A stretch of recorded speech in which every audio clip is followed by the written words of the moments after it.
अऊज़ु बिल्लाहिस्समीइल अलीम मिनश्शैतानिर लईनिर रजीम। अल्हम्दुलिल्लाहिल्लज़ी हदाना लिहाज़ा वमा कुन्ना लनहतदिया लौला अन हदानल्लाह। लक़द जअत रुसुलु रब्बिना बिलहक़ सुम्मस्सलातु वस्सलाम व तहिय्यतु वल इकराम अला रसूलिल अरबिय्यिल मक्किय्यिल मदनिय्यिल क़ुरैशिय्यिल हर्बिय्यिल हाशिमी। इन्नल्लाह बिइल्मिहि इस्तफ़ा व बिलग़ैबिहि इर्तिज़ा। अर्रसूल मुख्तसिद महमूद हामिद रहमतन लिल आलमीन बिलक़ासिम मुस्तफ़ा मुहम्मद व अला आलिहि अत्तय्यबीन अत्ताहिरीन अलमासूमीन अलमुंतखबीन अलमज़लूमीन ला सियमा इब्न अम्मिही गालिब अला कुल्ल गालिब मौलाना अली इब्न अबी तालिब वलानतुल्लाहि अला आदाइहिम अजमईन मिन यौम ज़ुल्मिहिम इला लिक़ाइ यौमिद्दीन व बअद यौमिद्दीन। अम्मा बअद फ़क़द क़ाल अबू अब्दुल्लाह अल हुसैन अलैहिस्सलातु वस्सलाम इन्नमा ख़रजतु लितलबिल इस्लाह फ़ी उम्मति जद्दी उरीदु अन आमुरा बिल मअरूफ़ व अन्हा अनिल मुनकर व असीरा बिसीरति जद्दी व अबी अली इब्न अबी तालिब। अरबाब अज़ा मातमदारान सैयदुश्शुहदा अलैहिस्सलातु वस्सलाम, खुदा आपकी अज़ादारी को, खुदा आपकी इस मुसीबत को बर्पा करने की सही और कोशिश को कबूल फ़रमाए। शहज़ादी सलामुल्लाह अलैहा आपकी सही और कोशिश को कबूल फ़रमाए कि इस अज़ादारी को बर्पा करने के लिए या बर्पा करने की जो हमारी असल मंशा और नीयत है वो शहज़ादी की रज़ा, अहले बैत अलैहिस्सलातु वस्सलाम की खुशनुदी और माबूद की खुशनुदी है। ना हमें कोई मनसब चाहिए, ना हमें कोई ओहदा चाहिए, ना हमें नामो नमूद चाहिए, हमें सिर्फ़ शहज़ादी सलामुल्लाह अलैहा की खुशनुदी चाहिए। इस अज़ादारी को हल्का ना समझिए, इस अज़ादारी को सबक ना जानिए। इस साल तो शायद ये कहने की ज़रूरत नहीं है कि अज़ादारी कितनी अहम है हमारे लिए और उसको बर्पा करना कितना ज़रूरी है, और उसके सिलसिले में जो परेशानी इस साल हमें आ रही है वो दरअसल हमारा भी इम्तिहान है और हमारे खुलूस का भी इम्तिहान है। ये जो हालात हैं ये हमें मुतवज्जे कराने के लिए हैं कि शायद हम बेरारोही की तरफ जा रहे थे, हम बेराही की तरफ जा रहे थे, हम शायद सिमत बदल रहे थे कि इमाम ने फिर से दामन थाम लिया है। सख्ती ज़रूर है लेकिन इस सख्ती के नतीजे में शायद हमारे अक्ल और होश आ जाए। हमारे बुज़ुर्ग इस बात की तायीद करेंगे कि पिछले कई बरस में मुमकिन है दिल में कहीं ये ख्याबा आता हो कि मेरी अज़ादारी और मेरी मजलिस और मेरा मजमा और मेरा तबर्रुक, तो वो जो खुलूस था जो हमारे बुज़ुर्गों ने अपनी ज़िंदगी में देखा था, बुज़ुर्ग मेरी तायीद करेंगे, वो खुलूस ज़ाहिरी तौर पर कहीं ख़त्म होता नज़र आ रहा था। लेकिन इस साल वो खुलूस दोबारा आ जाएगा, क्योंकि अब कोई मजमा नहीं है, अब कोई पुकारने वाला नहीं है, अब कोई वाह और दाद देने वाला नहीं है। जो कर रहा है अपने माबूद के लिए कर रहा है और शहज़ादी के लिए कर रहा है। और इंशाअल्लाह इससे पहले भी सब इसीलिए करते थे, लेकिन कभी कभी शैतान उन चीज़ों के ज़रिए से हमें भटकाने की कोशिश करता है जिसमें हम होते हैं। शैतान ज़रूरी नहीं है कि आपको मस्जिद में आके परेशान करे, जिस अमल में आप हैं उसमें आकर परेशान करेगा, उसमें आकर आपको इस तरह से अमल करने पे मजबूर कर सकता है कि गोया आप सवाब से महरूम हो जाए। खुदा हमें तौफीक अता फ़रमाए कि हम सही मानों में अज़ादारी बर्पा कर सकें और सच्चे अज़ादार बन सकें। खुदा बेहक़ हुसैन इब्न अली ये जो मुसीबत है इसको जल्द से जल्द ख़त्म फ़रमाए। हम सब को एक बार ज़ियारत करबला की फिर से तौफ़ीक़ अता फ़रमाए, हम सब जा सकें हुसैन इब्न अली की कब्र पर जाकर सलाम कर सकें और कह सकें, ए औला हुसैन, हम मजबूर थे लिहाजा नहीं आ पा रहे थे, लेकिन रास्ते आपके सदक़े में खुल गए हैं लिहाजा दोबारा हाजिर हैं। और हमारी दुआ तो यही है कि हर शाम आपकी ज़ियारत करें, हर सुबह आपके नाम पर करें। जी अज़ीज़ान गिरामी, वो सिलसिला, वो गुफ्तगू जो हमने पहली मुहर्रम से शुरू की, वो आज अपने छठे मरहले में दाखिल हो रही है। और गोया ये कहा जा सकता है कि निस से ज़्यादा अशरा गुज़र गया। इमाम हुसैन अलैहिस्सलाम अपने भाई मोहम्मद हनफिया को वसीयत कर रहे हैं कि मैं शर बर्पा करने के लिए नहीं निकल रहा हूँ, मैं फितना व फसाद के लिए नहीं निकल रहा हूँ, बल्कि मैं निकल रहा हूँ अपने नाना, अपने जद रसूलुल्लाह की उम्मत की इस्लाह करने के लिए। और मैं अम्र बिल मारूफ़ करना चाहता हूँ, मैं नही अनिल मुनकर करना चाहता हूँ, और मैं सीरत पे चलना चाहता हूँ अपने नाना की और अपने बाबा अली मुर्तज़ा की। अमर बिल मारूफ़ इस्लाम के फ़ुरूए दीन में से एक रुकन है। जब हम बचपने में पढ़ते हैं और हमें उसूल दीन और फ़ुरूए दीन बताए जाते हैं तो हमें बताया जाता है कि छठा जिहाद है और सातवां अमर बिल मारूफ़ है और आठवां नही अनिल मुनकर है। अमर बिल मारूफ़ यानी नेकी की तरफ बुलाना और नही अनिल मुनकर यानी बुराई से रोकना। ये एक ऐसा अमल है जो हर मुसलमान के लिए ज़रूरी है। इसका ताल्लुक़ सिर्फ़ उससे नहीं जो मिंबर पे बैठा हो, इसका ताल्लुक़ सिर्फ़ उससे नहीं जो इमाम जमात हो, इसका ताल्लुक़ सिर्फ़ उससे नहीं जो सर पे अमामा या टोपी लगाए हो, बल्कि हर फ़र्द जो मुसलमान हो। जिस तरह नमाज वाजिब है, जिस तरह रोज़ा वाजिब है, जिस तरह हज वाजिब हो जाए बाज़ हालात में, और जिस तरह खुम्स और ज़कात अपने निसाब के साथ वाजिब हो जाता है, और जिस तरह हुक्म इमाम से जिहाद वाजिब होता है, उसी तरह हर फ़र्द के लिए ज़रूरी है कि वह अम्र बिल मारूफ़ करे और नही अनिल मुनकर करे। अगर कहीं और नहीं तो कम से कम अपने घर में करे कि घर वालों को नेकी की तरफ दावत दे और घर वालों को बुराई से रोके। इमाम हुसैन फरमा रहे हैं कि मैं अम्र बिल मारूफ़ करना चाहता हूँ और नही अनिल मुनकर करना चाहता हूँ। सवाल यह है कि अम्र बिल मारूफ़ कैसे किया जाए और नही अनिल मुनकर कैसे किया जाए। ये तरीक़ा भी हुसैन बयान करेंगे, ये तरीक़ा भी अहले बैत हमें तालीम करेंगे, क्योंकि हर चीज़ उनके दर से लेनी है। लिहाजा इमाम बयान करेंगे कि अम्र बिल मारूफ़ कैसे होना है और नही अनिल मुनकर कैसे होना है। क्योंकि ज़माने में बहुत से लोग हैं जो अम्र बिल मारूफ़ के नाम पर गलत चीज़ों से की तरफ दावत देते हैं और नही अनिल मुनकर के नाम पर वो अच्छाई से रोकने का काम करते हैं, यानी बिल्कुल बरक्स काम करने लगते हैं। उन्वान कुछ और होता है, मकसद कुछ और होता है। यही बात है कि एक शिया को, एक चाहने वाले को, एक इमाम के चाहने वाले को, एक अज़ादार को एक ज़ीरक होना चाहिए, समझदार होना चाहिए। उन्वान को देख कर हम मुतासिर ना हो जाया करें। जो लोग हज और उम्रे के लिए गए हैं वो मेरी इस बात की तायीद करेंगे कि सऊदी अरब में, हिजाज़ में, जिसका नाम उन्होंने गज़बी तौर पर सऊदी अरब रख दिया है, उसका नाम अरबिस्तान है, हिजाज़ है। सऊदी अरब कहकर एक ख़ानदान से मखसूस कर देना ख़ुद जसारत है तमाम उम्मत मुस्लिमा के लिए।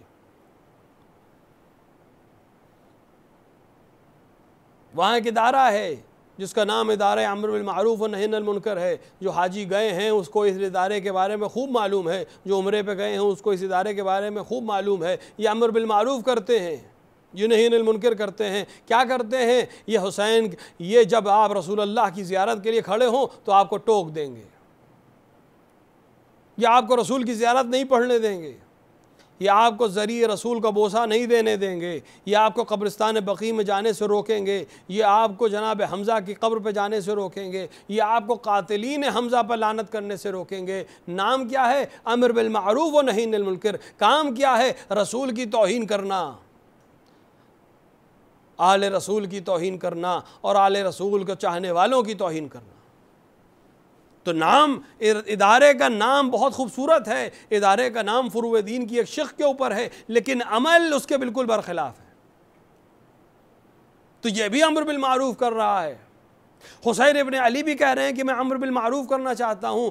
अम्र बिल मारूफ़ कहेंगे किसे? तो जब दावा हो तो फिर रसूल और आले रसूल की तरफ पलटना पड़ेगा। हुसैन किस तरीक़े से अम्र बिल मारूफ़ करना चाह रहे हैं? उसीरा बे सीरत जद्दी व अबी, मैं अपने बाबा की और अपने जद की सीरत पर चलना चाहता हूँ। यानी अगर अम्र बिल मारूफ़ होना है तो मेरे जद के तरीक़े से होगा, अम्र बिल मारूफ़ अगर होना है तो मेरे बाबा अली मुर्तज़ा के तरीक़े से होगा। सीरत रसूल कहाँ से मिलेगी? रसूल के घर से मिलेगी।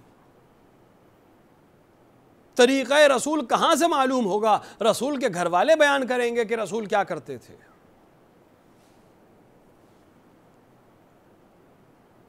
सीरत रसूल जानकर हम सीरत रसूल पर चल सकते हैं। सीरत अलवी जानकर हम सीरत अलवी पर चलने की कोशिश कर सकते हैं। हुसैन सीरत रसूल बताना चाहते हैं, क्योंकि सीरत रसूल को जाने बगैर हम सुन्नत रसूल को कैसे फॉलो करेंगे? हम कैसे दीन रसूल पर चलेंगे? हम कैसे यकीन करेंगे कि रसूल हमसे राज़ी हैं? लेकिन जब हम अपना अमल रसूल की सीरत पे कर लेंगे, सीरत रसूल किसे कहते हैं? रसूल जो करे वो सीरत है। रसूल जो करने का हुक्म दे वो भी सीरत और सुन्नत है। और रसूल के सामने एक अमल अंजाम पाए और रसूल खामोश रहे, जिसे तकरीर रसूल या तकरीर मासूम कहते हैं, ये भी हमारे लिए हुज्जत है। तो हम कैसे करें, कैसे चलें, कैसे रसूल करते थे, ये कौन बताएगा? रसूल के घर वाले बताएंगे। रसूल का तरीक़ाकार क्या था, कौन बताएगा? रसूल के घर वाले बताएंगे। क्या तरीक़ा है रसूल का? रसूल तबलीग रिसालत कर रहे हैं। एक बुढ़िया हर दिन रास्ते में कांटे डालती है, कूड़ा डालती है, लेकिन रसूल ना रास्ता बदलते हैं ना उसे कुछ कहते हैं। कोई हमारे जैसा मुबल्लिग होता तो कहता भाई इस रास्ते पे चलने में बड़ी दुश्वारी है, रास्ता बदल लेते हैं, कल दूसरे कूचे से चलेंगे।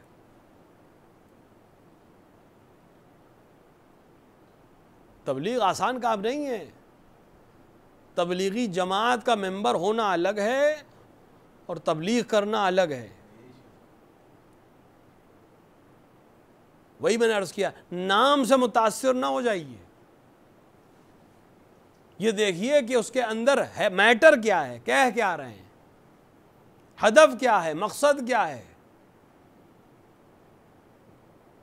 माथे पर गट्टे का निशान, लंबी दाढ़ियाँ, बड़े भाई का कुर्ता और छोटे भाई का पैजामा पहन लेना, ये सुन्नत रसूल नहीं है।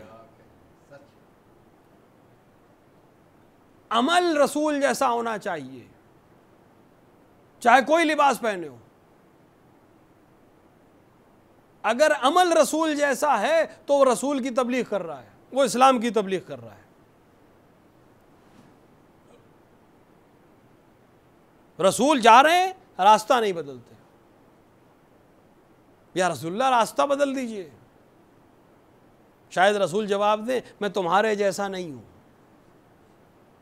यहीं से मुसलमान को समझ लेना चाहिए कि रसूल उनके जैसा नहीं है।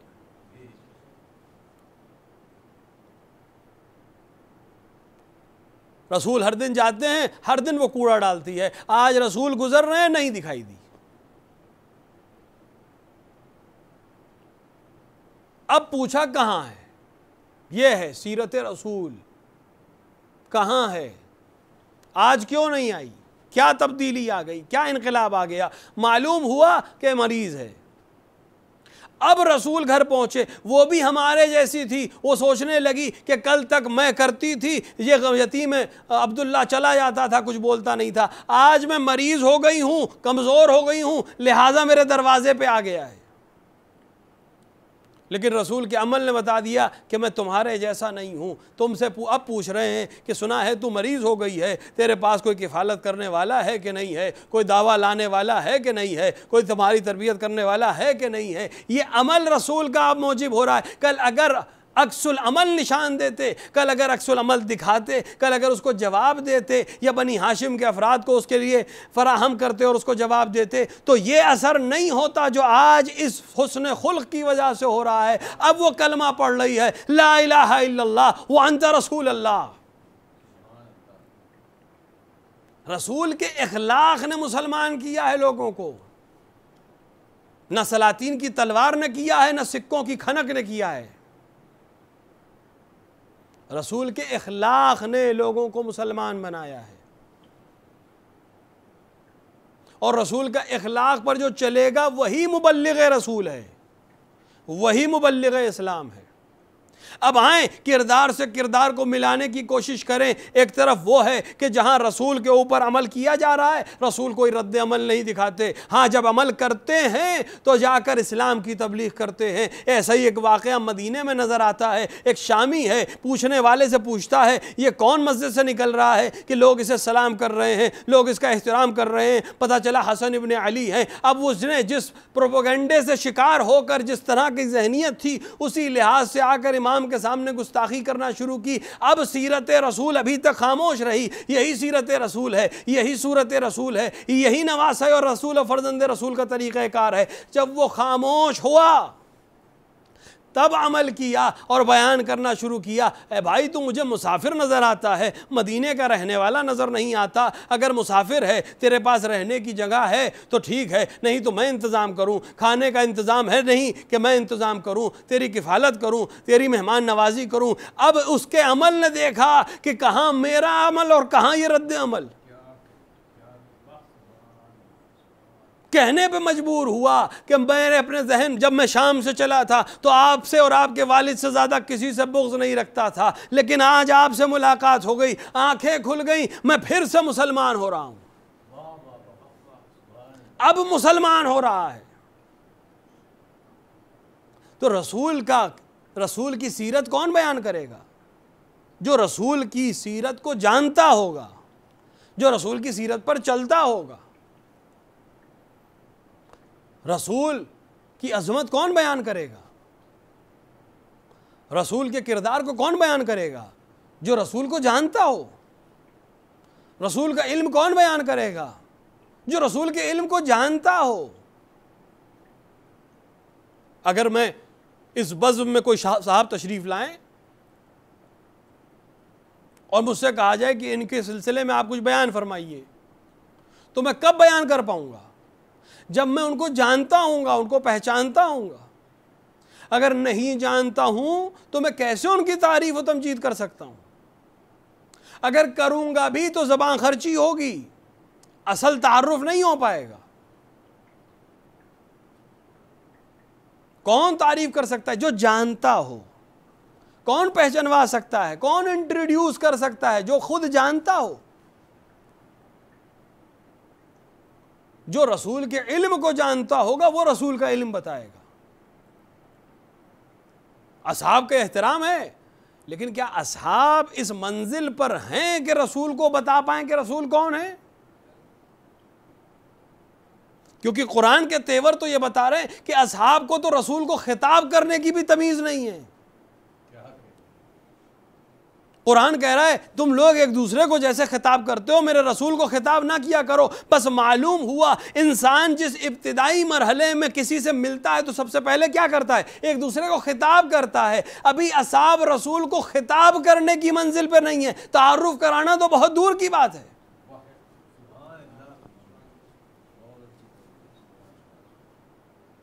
तारीफ, तमजीद, तारुफ कौन कराएगा? जो जानता हो। रसूल की हदीस ऐसे ही नहीं थी कि मुझे नहीं जाना सिवाय खुदा के और अली तुमने। अली बताएंगे कि रसूल क्या है, अली ने बताया रसूल क्या है। रसूल अकरम की जिंदगी में जब तक रसूल अकरम जिंदा रहे, अमीरुल मोमिनीन बहुत बड़े खतीब हैं। अमीरुल मोमिनीन ज़बान अरब के बेहतरीन आलिम हैं, जिसकी दलील वो खुतबे हैं जो मुख्तलिफ़ किताबों में महफूज हैं, जिनमें से एक ज़ख़ीरा नहजुल बलागा के नाम से तकरीबन हर मोमिन के घर में मिल जाएगा। ये सब नहीं है, कुछ है उसमें से। इन खुतबों को आप पढ़िए, इन कलमात को आप पढ़िए, इन खतूत को आप पढ़िए, मालूम हो जाएगा कि जो शख्स बोल रहा है वो बोलने में माहिर है। और उसने बोलना कब शुरू किया? कब उसे बोलना आता था? उसे बोलना तो उस वक्त भी आता था जब उसने आंख खोली थी। अभी दुनिया में आए हुए ज़ाहिरी तौर पर 3 दिन हुए थे और हाथ आगोश रसूल में आकर, यानी यूं कहूं कि मिंबर पर आकर ऐसा मिंबर तो किसी और को नसीब ही नहीं हुआ कि पैदा होते ही आगोश रिसालत में आया हो और रिसालत कह रही हो कि ऐ अली कुछ सुनाइए। और उसके बाद आलिम ने अपने आलिम होने का ऐलान इस तरह किया कि या रसूल अल्लाह क्या बयान करूं, अगर तौरेत कहिए तो तौरेत की तिलावत करूं, अगर ज़ुबूर कहिए तो ज़ुबूर की तिलावत करूं, अगर इंजील कहिए तो इंजील की तिलावत करूं, अगर फ़ुरक़ान कहिए तो वो फ़ुरक़ान हमीद सुनाऊं जो अभी नाजिल भी नहीं हुआ। और सूरह मोमिनून की 6 आयतों की तिलावत करके ऐलान कर दिया कि मुझे वो इल्म हासिल है जो आपको हासिल है। तो बोलना तो उस वक़्त भी आता था, लेकिन आप आकर नहजुल बलागा और दीगर कुतुब को मुतालिया करें तो मालूम होगा कि जितने खुतबे हैं बाद शहादत रसूल हैं। बस 1-2 रजस मिल जाएंगे मैदान में, वो भी चूंकि तरीका था रजस पढ़ने का मुद्दे मुकाबिल को बताने का कि मैं कौन हूं, वरना कहीं कोई खुतबा नहीं है, कोई कलाम नहीं है। क्यों? रसूल को पहचानवा रहे हैं, इल्म रसूल के आलिम हैं। इल्म रसूल का एहतराम यह है कि जब रसूल बोल रहे हैं तो मैं खामोश रहूं, जब रसूल बज़ में मौजूद हैं तो मैं खामोश रहूं, क्योंकि मैं खलीफा रसूल हूं। खलीफा तब बोलता है जब असल मौजूद ना हो, तब खलीफा बोलता है। खामोशी बता रही है कि असल मौजूद है, इनसे दरियाफ्त करो। ये एहतराम है रसूल है।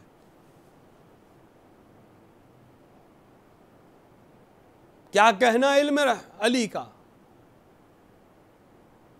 कि तारीख शशदर है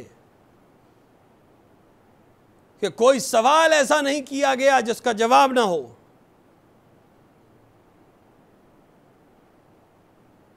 अली इल्म की उस मंजिल पर हैं कि पूछने वाले सवाल पूछते पूछते थक गए, अली को जवाब देने में ताअम्मुल की भी जरूरत नहीं पड़ी।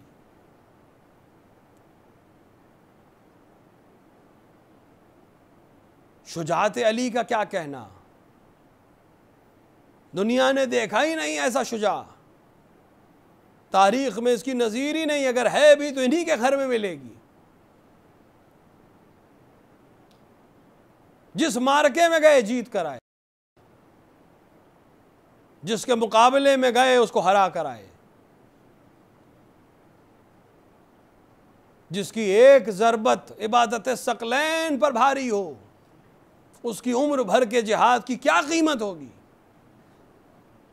एक ज़रबत यानी एक वार इबादत सकलैन पर भारी। हमें नहीं मालूम इबादत सकलैन किसे कहते हैं, तो हम ज़रबत अली की कीमत क्या लगाएंगे।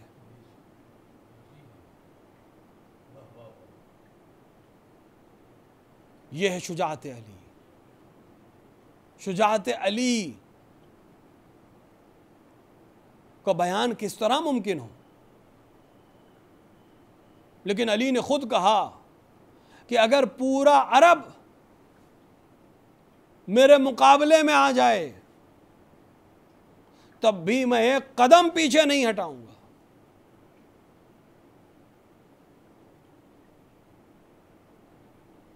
बहुत से लोग इस तरह के दावे करते हैं, बहुत से लोग इस तरह के बड़ी बड़ी दावे की चीज़ें बयान करते हैं, लेकिन अली ने सिर्फ दावा नहीं किया, अमली मैदान में करके दिखाया। मैदान सिफ़ीन है, अली मैदान जंग में जब आते हैं, 60 बरस के नज़दीक उम्र है अली की सिफ़ीन की जंग में, लेकिन हाल ये है कि अगर मालूम हो जाए कि अली हैं तो कोई लड़ने नहीं आता।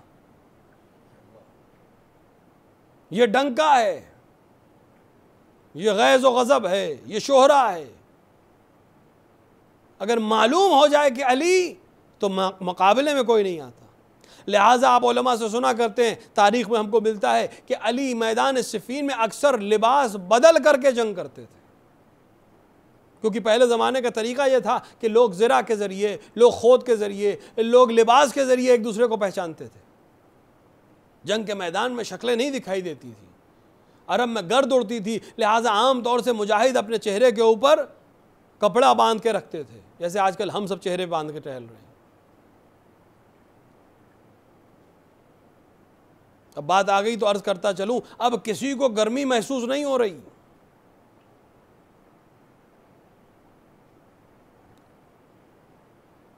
अब किसी को घुटन महसूस नहीं हो रही कि साहब आप अपनी खवातीन को किस तरह से नकाब में निकालते हैं, घुटन नहीं होती, गर्मी नहीं लगती। अब मैं पूछूंगा, ये मास्क लगा के जो सड़कों पे निकला जा रहा है, अब घुटन नहीं हो रही?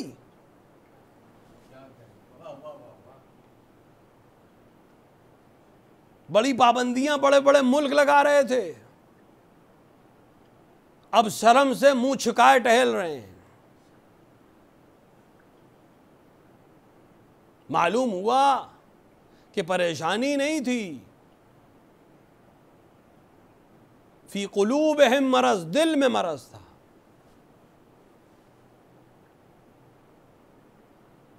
अपने आप को खवातीन का सपोर्टर कहने वाले इदारे और लोग खुद मास्क लगाए टहल रहे हैं।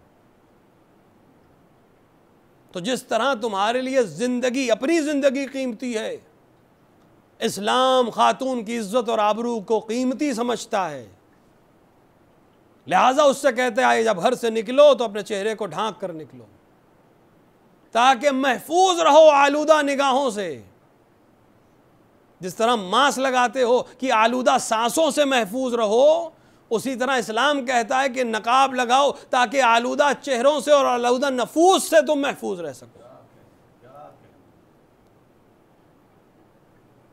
लिहाजा अली और मैदान में अक्सर लोग चेहरे पे नकाब लगाते थे ताकि धूल और गर्द परेशान ना करे। और अली लिबास बदल के जंग करते थे सिफ़ीन में। क्यों? कि अली को कत्ल करने का शौक था। तारीख गवाह है कि अली को कत्ल करने का कोई शौक नहीं था, क्योंकि अली ने जितनों को मैदान जंग में छोड़ा है उनकी तादाद ज्यादा है उन लोगों से जिन्हें कत्ल किया है।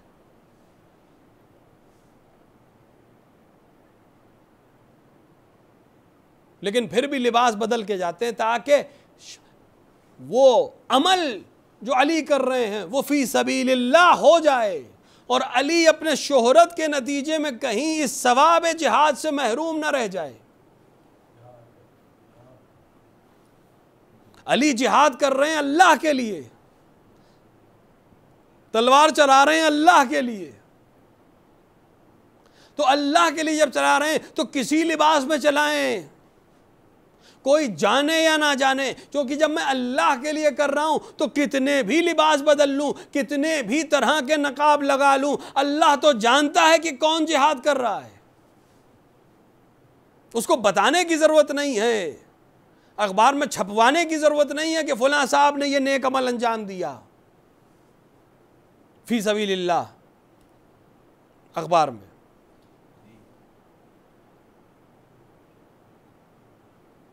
वो जो है वो जानता है किसने किस नीयत से क्या काम अंजाम दिया, जानता है।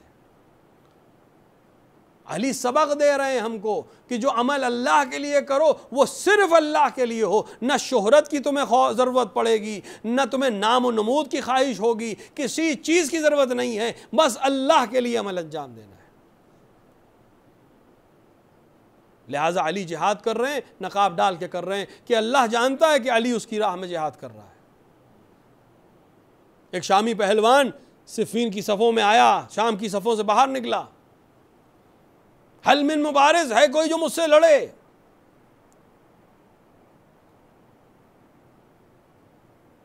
कुछ लोग आगे बढ़े, कहा नहीं तुमसे नहीं लड़ेंगे, अपने बराबर का आदमी चाहिए।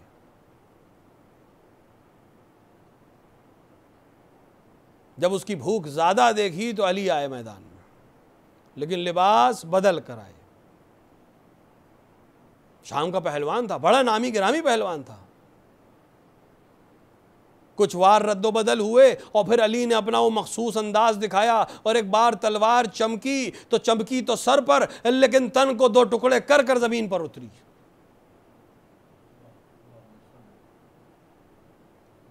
ये तलवार इधर चमकी, उधर हाकिम शाम ने अपनी करवट बदली। ये कौन? ये अली की सफों में ये कौन? उसके मक्कार वजीर ने कहा, अरे कौन क्या मतलब है, अली हैं। कहा नहीं अली नहीं है। कहा नहीं अली हैं। कहा कैसे मालूम हो? तो उसने कहा जाओ लड़ लो, जाओ लड़ लो। एक बार हाकिम शाम ने कहा अगर अली हुए तो, अगर अली हुए तो फिर तो किस्सा ही खत्म हो जाएगा। नहीं लड़ने नहीं जाऊंगा मैं, लेकिन पता कैसे चले कि कौन है? वो कह रहा है कि अली हैं, ये कह रहा है कि अली नहीं है। का मालूम कैसे? का सिर्फ एक ही तरीका है। ये कौन कह रहा है? दुश्मन तरीन फर्द, मक्कार तरीन फर्द, अरब का जलील तरीन फर्द कह रहा है कि अगर जानना चाहते हो कि अली हैं कि नहीं तो अपनी पूरी फौज से कह दो एक साथ हमला कर दे। अगर एक कदम भी पीछे हट जाए तो अली इब्न अबी तालिब नहीं हो सकता। अब मुझे नहीं मालूम वहां उस वक्त कितनी फौज थी, क्योंकि हकीम शाम के पास मैदान सिफीन में 1 लाख के नजदीक फौज थी, लेकिन उस वक्त वहां कितने थे नहीं मालूम। लेकिन फौज को हमले का इजाजत दी गई, हमला हुआ, पूरा लश्कर एक बार इस सवार की तरफ बढ़ा। तारीख कहती है, तारीख गुंग है, हम बयान करने से कासिर हैं, लेकिन बयान करने वाले उलमा ने एक अच्छा जुमला दिया है, उसी को उन्वान तालिब इल्म दोहरा रहा हूं अपने बुजुर्ग उलमा के रूह को शाद करने के लिए। उन्होंने फरमाया पूरा लश्कर आगे बढ़ा, ना ये कि एक कदम पीछे नहीं हटा, ये सवार आगे बढ़ा। लश्कर में दर आया और फिर चक्की चल रही थी और कटते हुए सर सिर्फ उड़ते दिखाई दे रहे थे।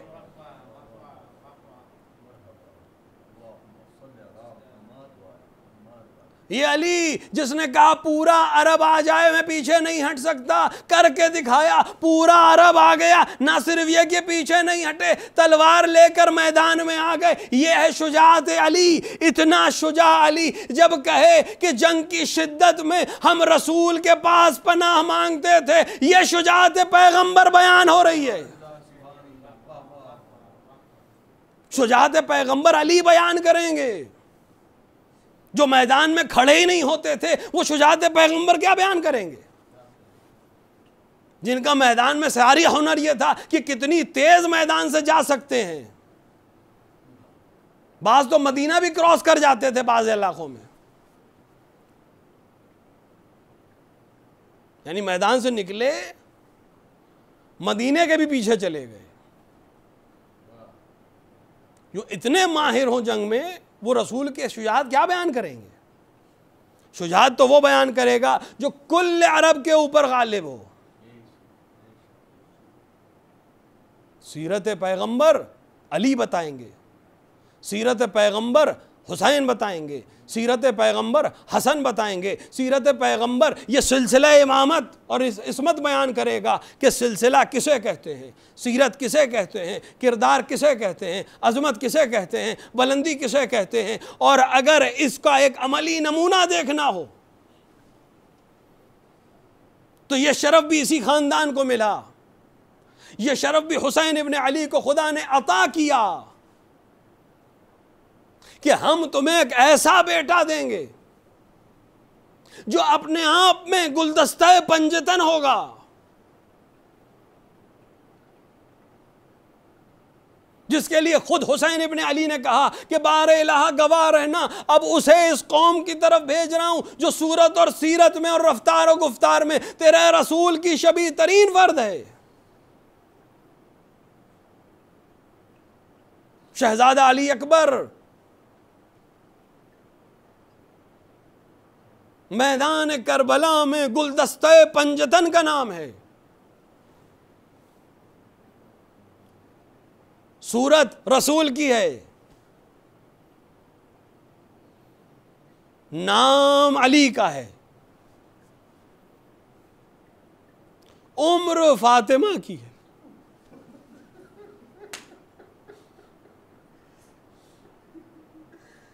अठारह बरस उम्र फातिमा, 18 बरस के अली अकबर। अजरकुम अल्लाह, नाम अली अकबर काफी है गिरिया करने के लिए। उम्र ज़हरा की है, अखलाक हसन का है, और हुसैन के तो सबको अली अकबर हैं।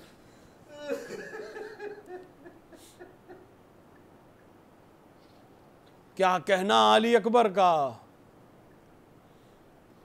ये कारवान मैदान करबला की तरफ बढ़ रहा है कि किसी मौके पर हुसैन को नींद का आई, और हुसैन की जब आँख खुली तो एक बार फरमाया इन्ना लिल्लाहि व इन्ना इलैहि राजिऊन। हाँ, जवान बेटा बाप के साथ चल रहा था, एक बार फरमाया बेशक हम अल्लाह की तरफ से आए हैं, अल्लाह की तरफ पलटेंगे। ए बाबा जान, ये कलमे इस्तिरजा आपने इस वक्त क्यों बयान फरमाया? हुसैन ने जवाब दिया अभी मुझे कुछ नींद सी आ गई, किसी मुनादी की आवाज़ सुनाई दी, ये काफिला मौत की तरफ बढ़ रहा है और मौत पंजे गड़ाए इनकी तरफ बढ़ रही है। अली अकबर का जवाब है जवानों याद रखना, तरबियत हुसैन इब्ने अली, सूरत और सीरत रसूल अकरम इस मकाम पर है, इस उरूज पर है। क्या सवाल किया जवान ने अपने बाप से, अपने इमाम से, ए बाबा क्या हम हक पर नहीं हैं? ए बेटा अगर हम हक पर ना होंगे तो फिर जमाने में कौन हक पर होगा? अली अकबर ने जवाब दिया बाबा फिर कोई मौत का डर नहीं, चाहे मौत हम पर आ पड़े या हम मौत पर जा पड़े। अली अकबर हुसैन के साथ साथ हैं। हुसैन करबला पहुंच गए, हुसैन को घेरा जाने लगा। आज 6 मुहर्रम, गोया अब हुसैन चारों तरफ से घेरे जा चुके थे। हुसैन घेरे जा चुके। 9 मुहर्रम की असर आई, जंग का ऐलान हुआ, मोहलत ले ली गई, शबे आशूर आ गई। बड़े अजीब मनाजिर हैं शबे आशूर के।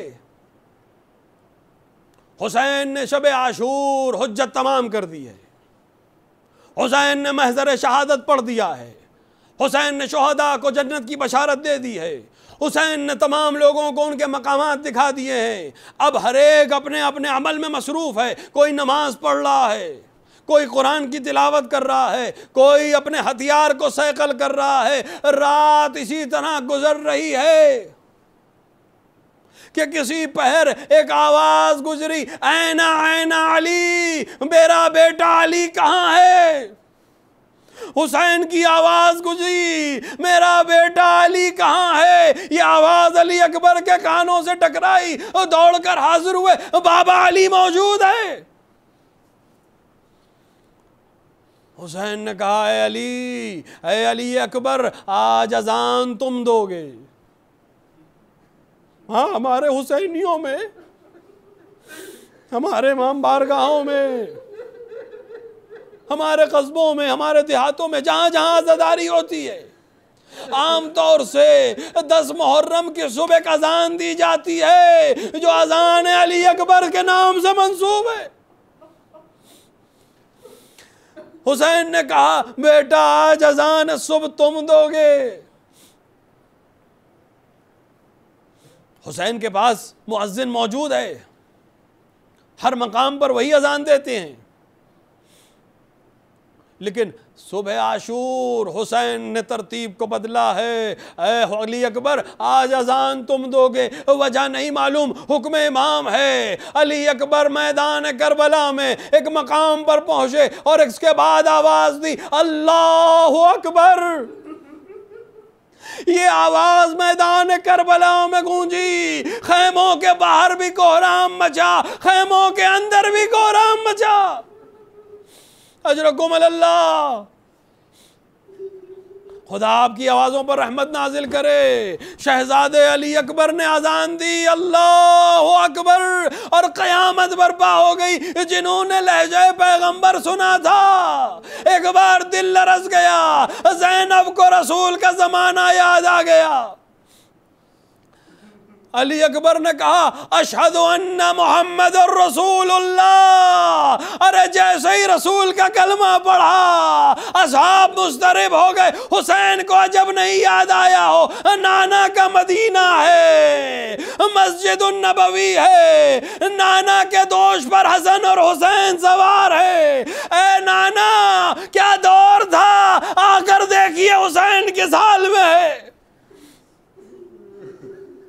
अजरुकुम अल्लाह। हाँ, हुसैन के बेटे ने अजान दी है, लेकिन अली अकबर की अजान खाली नहीं गई। हुसैन की हिकमत ने रंग दिखाया है। ये अजान गूंजी और असर ये हुआ कि हुर लश्कर शाम से बरामद हुआ। हुर की समझ में आ गया हुसैन की तरफ जाना ही रसूल की तरफ जाना है। अली अकबर की अजान ने मुजाहिदों की फेहरिस्त में हुर को बढ़ा दिया।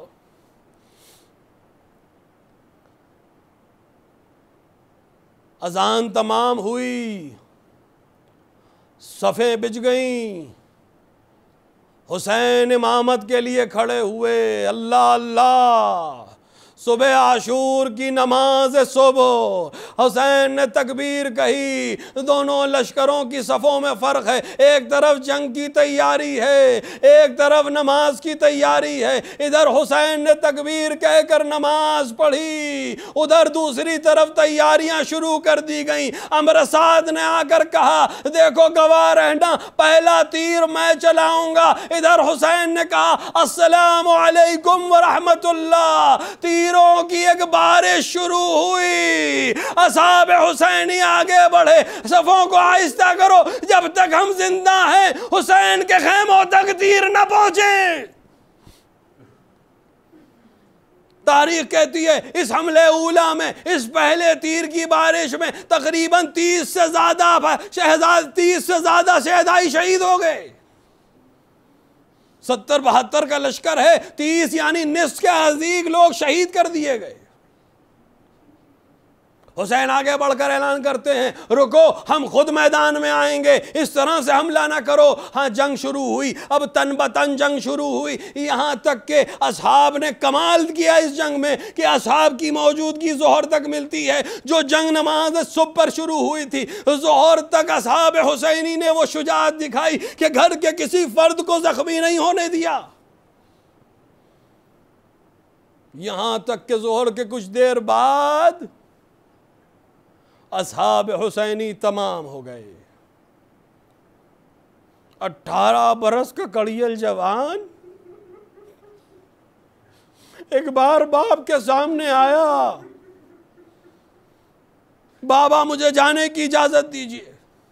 तारीख कहती है हुसैन ने सबको रोका है, अली अकबर को नहीं रोका, फौरन घोड़े पे सवार किया।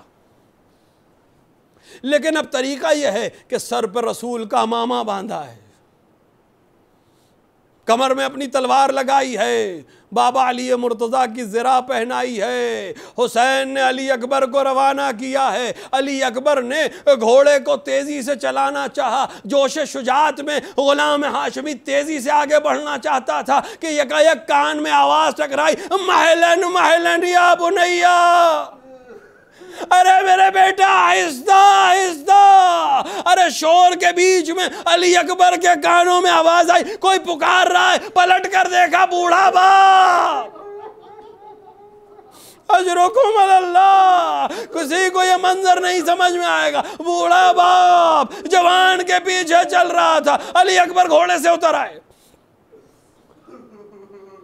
बाबा जान, आपने मुझे तो रुखसत कर दिया था बाबा जान। हुसैन खामोश रहे, हुसैन खामोश रहे, कुछ कहा नहीं। सिर्फ एक जुमला मिलता है। हुसैन ने कहा, अली अकबर, जब तक सामना रहे मुड़ मुड़ कर देखते रहना।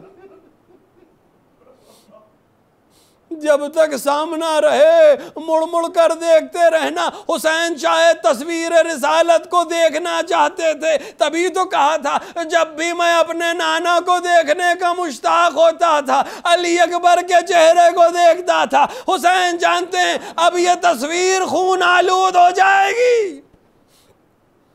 अली अकबर फिर से रुखसत हुए, मैदान में गए, गजब की जंग की है। अना गुलामुन हाशमी हूँ, अना इब्न हैदर हूँ, इस तरह से जंग करना शुरू की। मैं गुलाम हाशमी हूँ, आओ मैं तुम्हें अली की तलवार का मजा चखाता हूँ। हाँ, अली अकबर ने जंग करना शुरू की, शामी पहलवानों को कत्ल किया है। बहुत जंग की, बहुत जंग की, बहुत जब थक गए, मजरूह हो गए, जिस्म के एक एक हिस्से से खून निकलने लगा, तो एक बार पलट के बाप के सामने आए। इराक के एक आलिम दीन इस किस्से को नकल करते हैं। मैदान सिफ़ीन में एक दिन मौला अमीरुल मोमिनीन ने अपने फर्जंद मोहम्मद हनफिया को जंग करने भेजा। बहुत शुजा है मोहम्मद हनफिया, तारीख़ में आपकी शुजात के बड़े किस्से मिलते हैं। जंग जमल में भी शिरकत की है, जंग नहरवान में भी शिरकत की है, जंग सिफ़ीन में भी एक दस्ते की सलारी की है। मोहम्मद हनफिया को जंग के लिए भेजा है और इमाम हसन और इमाम हुसैन अमीरुल मोमिनीन के बगल में खड़े थे। मोहम्मद हनफिया जाकर मैदान में जंग कर रहे थे और दूर से खड़े अमीरुल मोमिनीन अपने बेटे को दाद शुजात दे रहे थे। मरहबा मोहम्मद कह रहे थे। और भाई यानी दोनों भाई हसन और हुसैन भी अपने छोटे भाई की जंग को देखकर महसूस हो रहे थे कि भाई कितनी बेहतरीन जंग कर रहा है। वो आलिम दीन बयान करते थे कि जब मोहम्मद हनफिया जंग करके लौट रहे थे तो अमीरुल मोमिनीन ने अपने गुलाम से कहा कि जाओ एक मश्क पानी लेकर आओ। एक कासे को तमादा किया, एक मश्क पानी की फराहम की। मोहम्मद हनफिया जख्मों में चूर होकर वापस आए। जैसे ही बाप के नज़दीक आए, अमीरुल मोमिनीन ने करीब बुलाया, मश्क के दहाने को खोला, कुछ पानी उस खोलती हुई ज़रा के ऊपर डाला, कुछ पानी गरम तौक के ऊपर डाला। उसके बाद अपने हाथ से एक कासे में पानी निकाल कर मोहम्मद हनफिया को दिया। मरहबा वलदी, कितनी बेहतरीन जंग की, आओ ठंडा पानी पियो, अपने कलेजे को कुछ ठंडा करो। हुसैन इस मंजर को देख रहे थे कि जब जवान जंग से लौटता है तो बाप किस तरह पानी पेश करता है। अली अकबर लौट रहे हैं, अली अकबर लौट रहे हैं, हुसैन का हाथ खाली है। अली अकबर, बाबा जान प्यास कत्ल किए देती है, एक चुल्लू पानी मिल जाए, एक चुल्लू पानी मिल जाए, मैंने बताऊं हाशमी खून कैसे जंग करता है। हुसैन ने सर को झुकाया, एक बार एक अमल अंजाम दिया। ऐ अली अकबर, पानी तो नहीं है, अपनी ज़बान मेरे मुंह में दे दो। हाँ, हुसैन के इस अमल से मालूम हो गया हुसैन ने ये अमल इसीलिए शायद किया था कि अगर अली अकबर ये अमल अंजाम ना देते तो तारीख को मालूम ही नहीं होता। अली अकबर ने ज़बान दी, वापस खींच ली। बाबा आपका दहन तो मुझसे ज़्यादा खुश्क है। अरे हुसैन कितने प्यासे हैं ये किसी को मालूम ही नहीं होता। हुसैन ने अंगुश्तर निकाली, अली अकबर ये अंगूठी अपने मुंह में रख लो, अब तुम्हें तुम्हारे जद हौज़े कौसर से सैराब करेंगे। अली अकबर खुदा हाफिज। अली अकबर मैदान जंग में गए, दोबारा हाशमी खून को वलवला आया, जंग करना शुरू की। जंग करते करते एक बार शुजात में आगे बढ़े, जालिम पुष्प पर आया, बगल से एक नेज़ा चुभोया।